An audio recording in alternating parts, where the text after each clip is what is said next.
Sombras, fantasmas y amigos aterradores, estas historias reales nos dejarán con el miedo a flor de piel. Mientras unos se quieren quedar en donde están, otros quieren regresar. Bienvenidos al agujero negro, comencemos. La casa se quedó en silencio hace 6 meses, cuando el cáncer finalmente venció a la abuela Matilde. Era un silencio pesado, de esos que se te pegan a la piel, roto solo por los sollozos ocasionales de mi madre o mis tías. Matilde era el pilar, el centro gravitacional de la familia, y su ausencia dejó un hueco que intentamos llenar respetando intacto su espacio, su recámara en el segundo piso. Nadie quería tocar nada. Su ropa seguía en el armario, oliendo a naftalina y al perfume de violetas que usó durante 50 años. Su colección de santos de yeso seguía vigilando desde la cómoda. Pero lo más sagrado, el epicentro de su existencia en los últimos años, era su mecedora de mimbre. Estaba colocada estratégicamente frente a un pequeño televisor panzón, de esos de perilla, que no se había encendido desde el día de su muerte. Ahí pasaba sus tardes, tejiendo y viendo novelas. El sonido rítmico del mimbre contra la madera del suelo, creac, creac, creac, fue la banda sonora de nuestra infancia. El terror comenzó sutilmente, como una duda. Una semana después del funeral, estábamos cenando en la planta baja. De repente, todos nos callamos. Se escuchó arriba. Un solo rechinido, seco y prolongado. Debe ser la madera, se está asentando por el cambio de temperatura, dijo mi tío, con la voz temblorosa, sin convencer a nadie. Pero los ruidos continuaron. Siempre empezaban alrededor de las 3 de la tarde, la hora de su novela favorita, y luego otra vez en la madrugada profunda. No era el viento. Era un vaivén constante, medido. Creac, pausa, creac, pausa. Subíamos corriendo, encendíamos la luz, y la silla estaba ahí, quieta, burlándose de nuestro miedo con su inmovilidad. El amor que le teníamos se convirtió en nuestra propia trampa. No podemos vender sus cosas, sería una falta de respeto, decía mi madre llorando cada vez que alguien sugería quemar esa maldita silla. Así que decidimos vivir con el miedo, como quien vive con una gotera que no puede reparar. La situación empeoró cuando el sonido dejó de ser lo único que nos atormentaba. Una tarde lluviosa, subí a buscar unas toallas al armario del pasillo. La puerta del cuarto de la abuela siempre la dejábamos entreabierta, por esa estúpida necesidad de sentir que ella aún podía salir. Al pasar, miré de reojo hacia el interior penumbroso. La mecedora se estaba moviendo. No era un movimiento brusco. Era un balanceo suave, perezoso, como si alguien muy cansado estuviera sentado en ella. Me quedé petrificado, con las toallas apretadas contra el pecho. La vieja televisión apagada reflejaba la ventana gris, y frente a ella, el mimbre crujía rítmicamente sin que nadie lo tocara.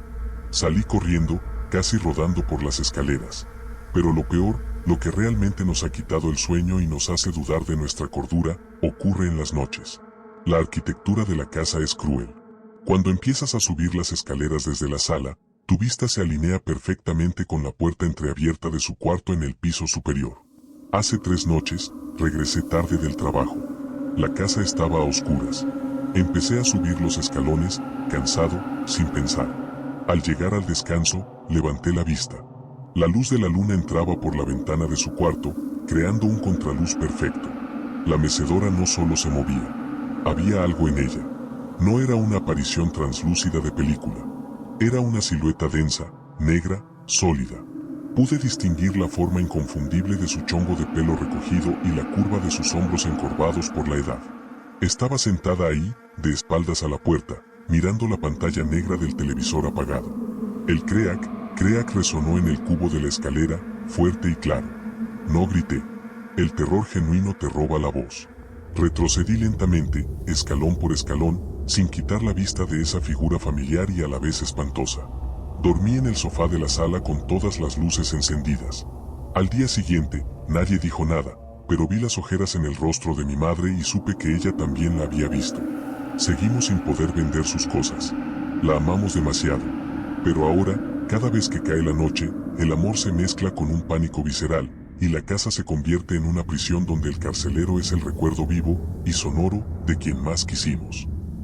La casa era un sueño. O al menos eso pensaron los García cuando la vieron por primera vez. Amplia, con un jardín descuidado pero prometedor, lo mejor de todo, a un precio que no podían creer. Tenía esa peculiar esencia de las construcciones antiguas, con sus rincones que guardaban historias y un silencio que invitaba a la tranquilidad. Perfecta para la pequeña Sofía, de 6 años, que necesitaba espacio para correr y una habitación propia. El cuarto de atrás, como lo llamaron, era el que más le gustó a Sofía. Grande, con una ventana que daba a un nogal frondoso y una luz tenue que lo hacía parecer acogedor. Desde el primer día, Sofía se sintió a gusto allí. Apenas unas semanas después de mudarse, la niña empezó a hablar de un nuevo amigo. «Papá, mi amigo me contó que le gustan los dibujitos de dinosaurios», dijo Sofía una tarde, mientras cenaban. Carlos, su padre, sonrió. «Qué bien, Sofía. ¿Y cómo se llama tu amigo?» «Se llama Leo», respondió ella con naturalidad. Ana, su madre, notó que Sofía siempre hablaba de Leo cuando estaba en su habitación o cerca de ella. Al principio, lo atribuyeron a la imaginación vívida de los niños. Sofía siempre había sido un poco solitaria, así que un amigo imaginario era una señal de que se adaptaba bien a la nueva casa. Pero los detalles sobre Leo comenzaron a volverse extraños. «Leo dice que no le gusta el sol, solo cuando entra poquito por la ventana», comentó Sofía un día. «¿Y por qué no le gusta el sol, cariño?», preguntó Ana, intrigada. «Dice que le quema la piel», respondió la niña, con un gesto serio. Una noche, Carlos estaba guardando los juguetes en el cuarto de Sofía. Vio a la niña sentada en el suelo, dibujando con crayolas. «¿Qué dibujas, mi amor?», «A Leo», contestó ella, levantando la hoja. Carlos se inclinó. El dibujo era perturbador. Una figura alta, delgada, con una bata que se extendía hasta los pies. La cara era un simple círculo sin rasgos, pero había algo que lo inquietó profundamente. En el lugar de una de las manos, Sofía había dibujado un vendaje voluminoso, de donde se escurrían manchas rojas brillantes. «Sofía, ¿por qué Leo tiene la mano así?», preguntó Carlos, intentando mantener la calma. «¿Se lastimó, papi?». «Dice que le duele mucho», respondió la niña, sin más. El corazón de Carlos se encogió. El dibujo era demasiado específico. Esa noche, habló con Ana. Decidieron investigar la historia de la casa. Un par de vecinos ancianos les contaron que la propiedad había sido una especie de casa de reposo o sanatorio privado décadas atrás, antes de que el crecimiento de la ciudad la absorbiera. Hablaban de un incidente con un paciente joven en el cuarto de atrás, pero nadie quería dar detalles. La preocupación se convirtió en un miedo palpable una semana después. Sofía estaba jugando en su cuarto. Ana la escuchó hablar en voz alta, como si estuviera regañando a alguien. Entró y encontró a la niña parada junto a la ventana, con la mirada fija en el nogal del jardín, el rostro pálido. «¿Qué pasa, Sofía? ¿Con quién hablas?».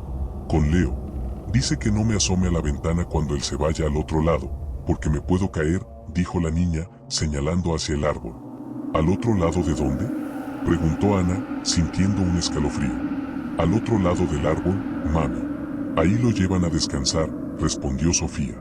Una tarde, mientras Ana doblaba ropa en la cama de Sofía, la niña entró corriendo a la habitación, con los ojos llorosos y los labios temblorosos.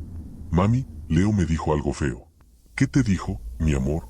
Ana la abrazó, el corazón latiéndole fuerte. «Me dijo que ya no quiere estar solo», sollozó Sofía. «Y que quiere que me vaya con él al otro lado». Me mostró su mano, mami. «Ya no tiene la venda». Ana la miró a los ojos. «Mi amor, ¿qué tiene en la mano?». Sofía bajó la voz a un susurro aterrador. «Hueso». Y el dedo se le cayó. «Y huele a feo, mami. Huele a cuando el gato se murió». Esa noche, Carlos y Ana discutieron. El miedo era insoportable. Decidieron que no podían seguir en esa casa. Al día siguiente, harían los arreglos para mudarse, sin importar las pérdidas económicas. A la mañana siguiente, Ana fue a despertar a Sofía. Salieron de la casa para nunca volver, pero el fantasma de Leo aún sigue atormentando a Sofía. Les agradezco inmensamente que se hayan quedado al final del video. Escriban en los comentarios qué les pareció y manden sus historias, esas historias que nadie les cree. Todas ellas caerán al fondo del agujero negro y veremos cuál es a la que le toca ver la luz el próximo video. Me despido, no sin antes desearles dulces pesadillas.